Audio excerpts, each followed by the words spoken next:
Bring peace in your world. Fix your world. Make your world a nice place.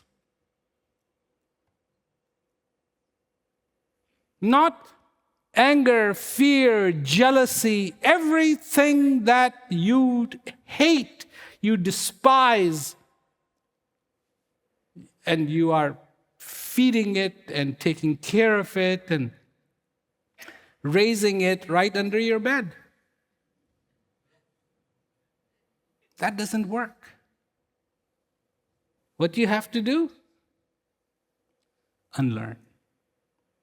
You've learned a lot of bad behaviors.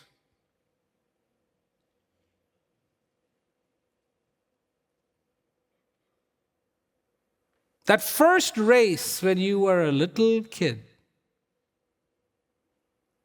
and you won. And you won not because you won. You won because nobody else did.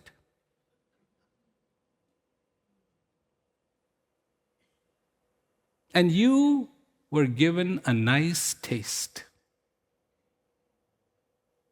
And what was that taste? You won. You know, if you took a child and there's 30, 40 parents there, and the child is running, and they come number one, and all of a sudden all the parents start crying, all the friends start crying, and you look at them and they go, "Oh, so sorry, you won." That child's gonna grow up having a totally different feeling about this thing called winning. Right? So you have to understand that this thing called winning was fed to you. It was not naturally innate in you. It was fed to you. You bought it. You have cherished it.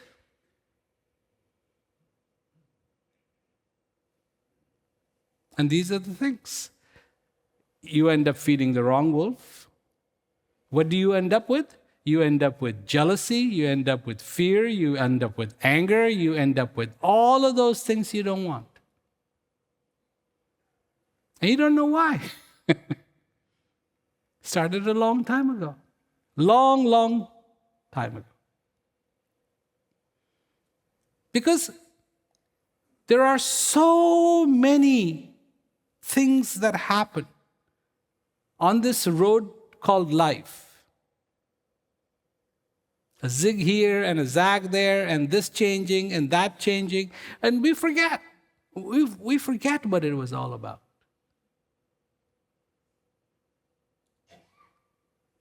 I was watching this one guy, and he was winning.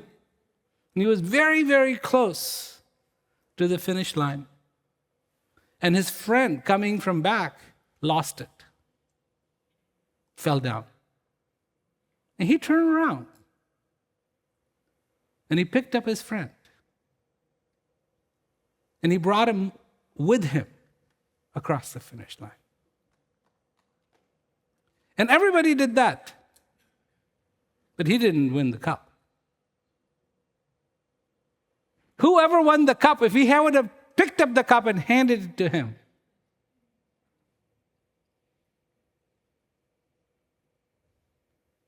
because that's what winning is about.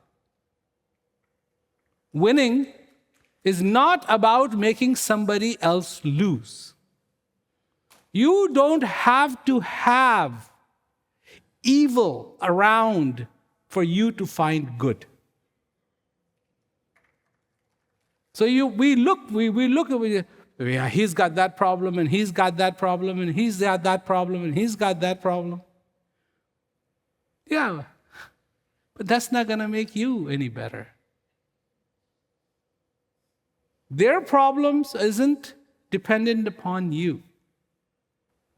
I will tell you a little story. It's called Which Side of the Door? So there was a guy, and he was going to visit the master. And so he started from his village, and he realized that on his way to meet the master, he's going to pass through another village where lives another one of his friends. So he went there, and as is the tradition in East Asia, he took off his shoes, left them outside, came in, said hello to his friend. They had some tea. They talked about another friend who lived in another village just up the road. So he decided he would stop over there as well. Now the journey started to meet the master. But he started at this friend's, and then he went to that friend's, and he that friend's, and he that friend's, and he that friend's.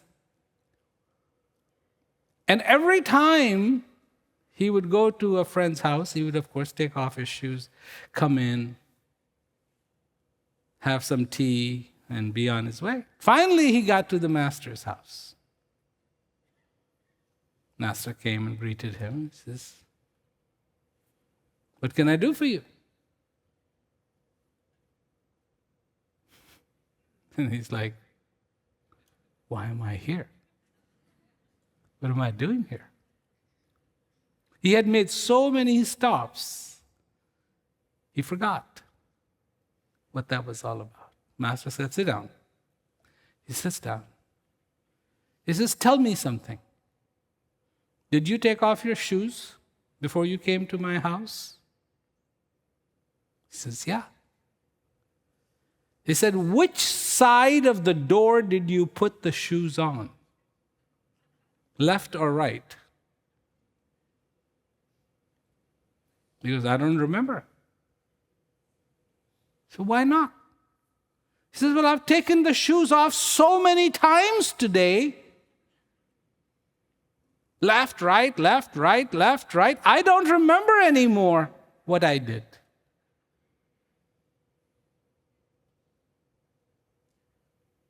The master said, "Well,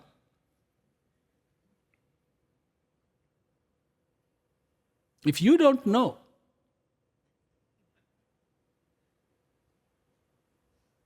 why you are here, how will you take benefit of being here? What can be offered to you? How would you know if you have forgotten why you're even here?"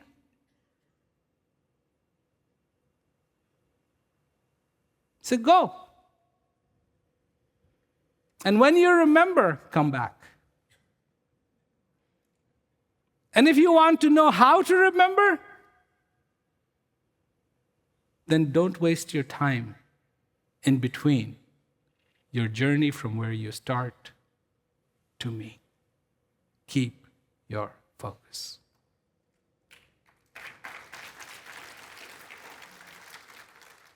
I like that story. Live your life consciously. Not this and that, and I'm going off in this direction, and I'm going to do this, and I'm going to do that. It's all unnecessary. All it takes is a little bit of discipline, and it goes a long ways. Love and live your life consciously. A little bit of discipline. I'm not saying you shouldn't talk on your cell phone. Not when you're driving, or bicycling, or walking, or sleeping, or bathing, or doing anything important. Fine.